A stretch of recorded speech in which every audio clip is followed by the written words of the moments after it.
I think this is a really complicated subject, but generally speaking, it seems to me like when we talk about gender, we are fundamentally talking about gender roles.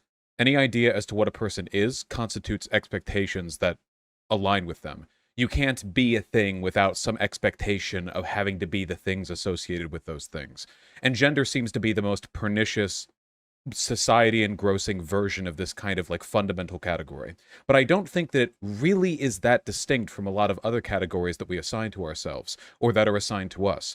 With this respect, I think that gender abolition would be immensely beneficial for everyone because every essential desire, every function, every bit of validation that people, cis or trans, look to gender for could continue to exist outside the brackets that gender as a concept places around those ideas.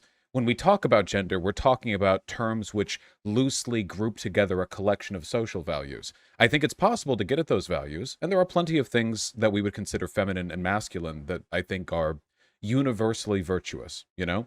Like, I don't know, courage could be like a masculine thing, whatever. We can get those no matter what. I believe in us. If you were to take like a Roman legionary, you know? This is a person who has a very strong idea on the difference between a Roman citizen and a barbarian, right? I mean, they care a great deal about this. In fact, I imagine to many people of their time, this was like a life or death thing, you know? They assign great importance to it. And imagine going back and telling one of those Roman legionaries, you know, in 1,000 years, this will mean nothing.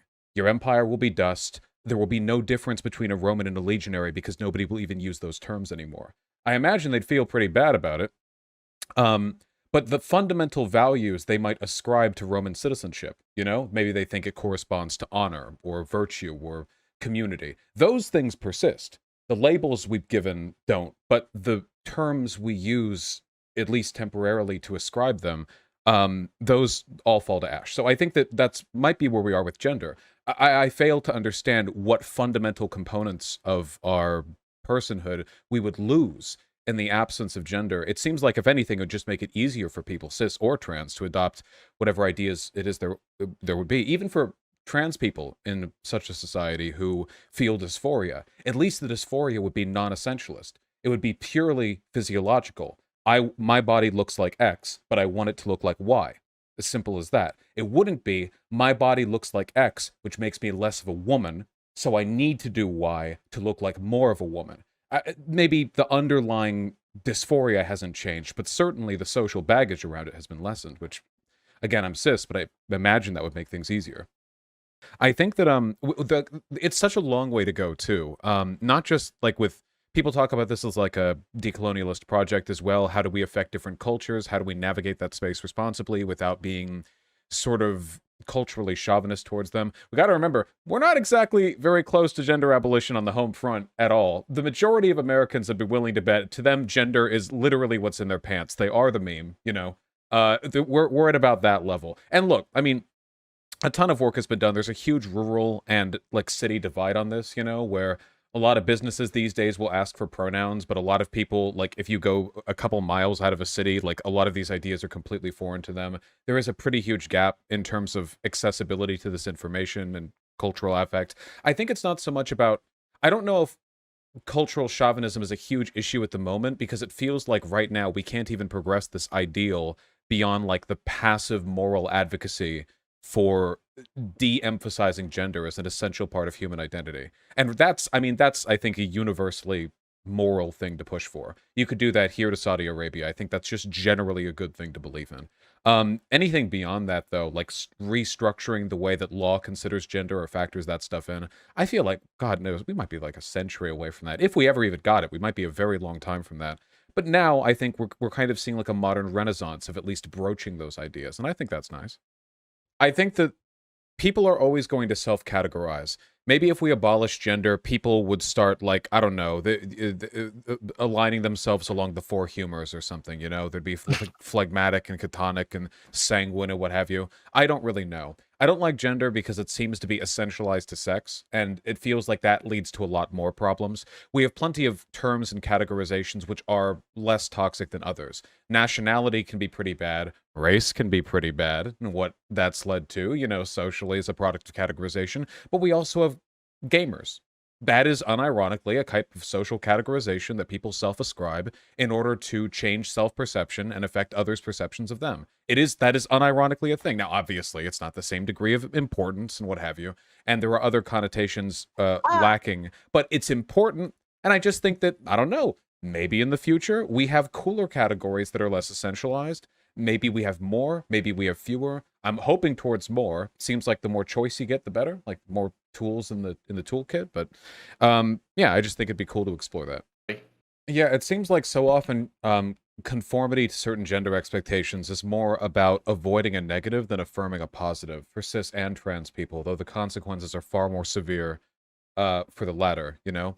Like as a cis guy, for example, I know that a lot of guys adopt a lot of like machismo traits, a lot of behaviors, mannerisms, adopt dress, whatever, mostly because they're trying to avoid getting called like a sissy or whatever else, you know? And of course, if you're trans, sometimes the consequences to failing to hold these expectations can be more damaging, lethal even. And I think that really sucks, right? I mean, ideally, like, people who really play into a group category would do so because they love that group category. It wouldn't be out of fear, you know?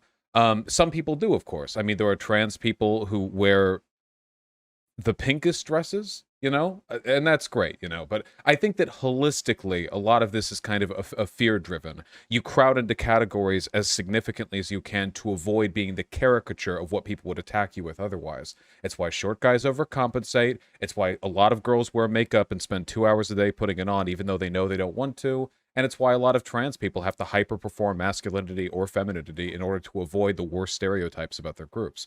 Of course, it's not the only reason people do any of these things, but it definitely contributes. So it's not, you know, not great, that.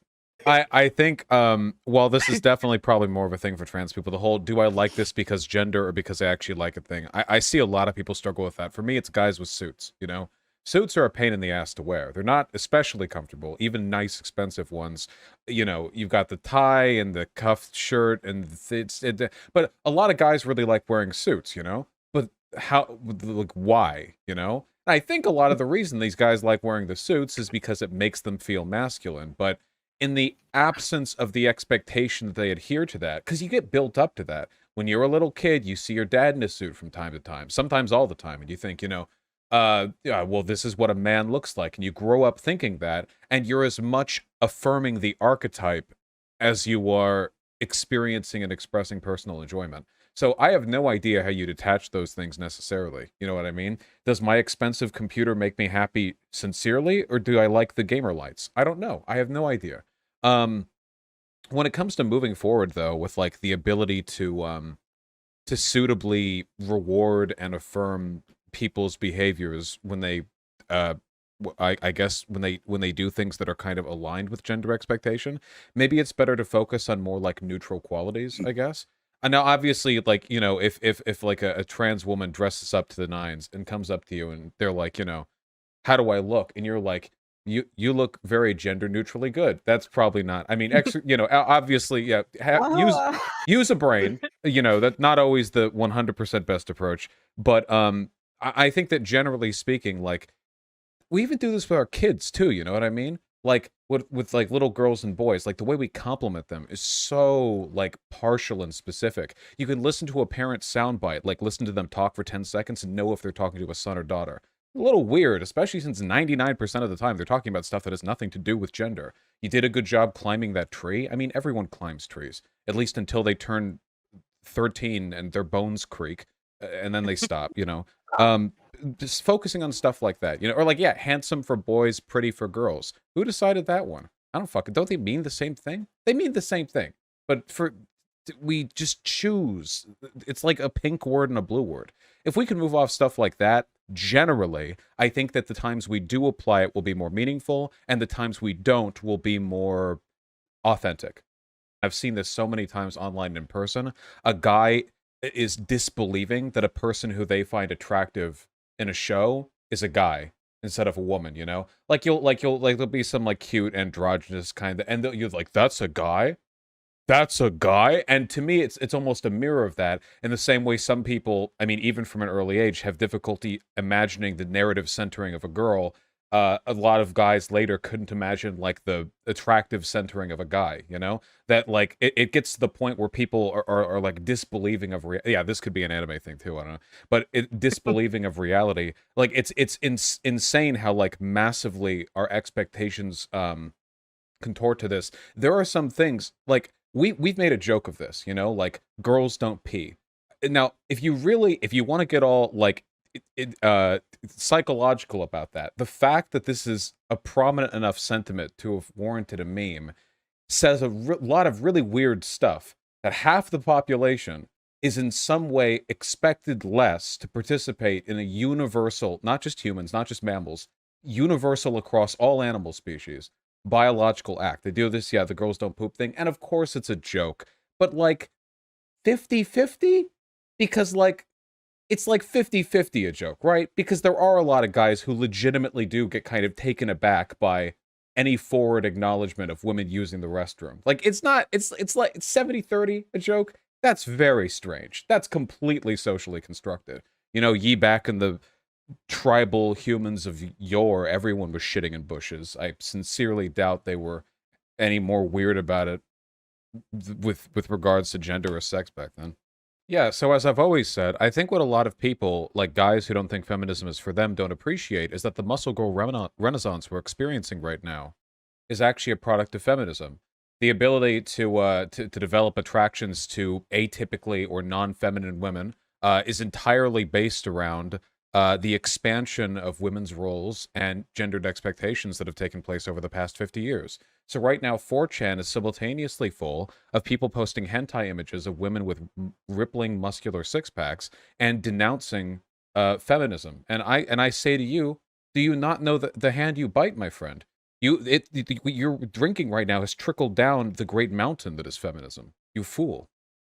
Gender abolitionism is about delegitimizing the entire institution of gender, whereas creating new neopronouns and like new genders and stuff like that seems like it goes in the opposite direction, where it erects more walls.